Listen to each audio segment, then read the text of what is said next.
Mbi 550 atleta amator dhe profesionist nga 40 vende të botës morën pjesë në edicionin e 5 të Enkelana Marathon, aktivitetin më të madh të atletikës që zhvillohet në qytetin e Pogradecit. Maratona u zhvillua në 2 disiplina, 21 km dhe 11 km, duke bërë bashkë pjesëmarrës të grupmoshave nga 15 deri në mbi 60 vjeç. Në garën e 21 kilometrave, fitues për kategorinë e meshkujve u shpall atleti profesionist Timon Mamusha, ndërsa në kategorinë e femrave triumfoi Gresa Bakrashi. Të dy fituesit u shprehën të kënaqur me organizimin, duke vlerësuar se maratona po rritet nga viti në vit dhe po fiton gjithnjë më shumë prestigj ndërkombëtar. Për mua është edicioni 3 se vrapoj, është ndër gorat më të buka, më shumë se e vrapoj me kënaqësinë teme.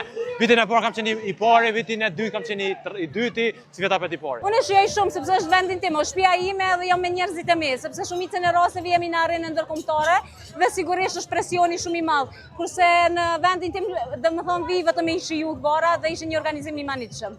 Në garë 11 km, vendin e parë për meshkuj e fitoi Alberta Bazi nga Korçova, ndërsa për kategorinë e femrave triumfoi Kristina Pura nga Prenjasi, e cila arriti të mbrojë titullin për të dytin vit të radhazi.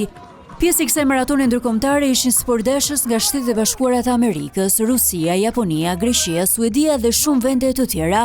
Përveç pasionit për vrapimin, ata u shprehën të manitur nga bukuritë e liçenit dhe mikpritja pogradecare. Apo ta Janena. Kemi ardhur me një grup nga Janina për të vrapuar këtu, në Pogradecin e bukur. Personalisht vi për herë të tretë. Mjaftoi të vija vetëm një herë dhe u dashurova me këtë vend. Më pëlqen jashtëzakonisht shumë. Kam qenë këtu disa herë për aktivitete të ndryshme dhe çdo herë kam kaluar shumë bukur. Atmosfera është gjithmonë e këndshme dhe argëtuese. Gjithçka është shumë mirë organizuar dhe mua më pëlqen jashtëzakonisht ky vend. Është vërtet fantastik. Sipas organizatorëve, ky maraton do të vazhdojë të zhvillohet në Pogradec edhe për 5 vitet e ardhshme, duke kthyer qytetin në një destinacion të rëndësishëm të turizmit sportiv.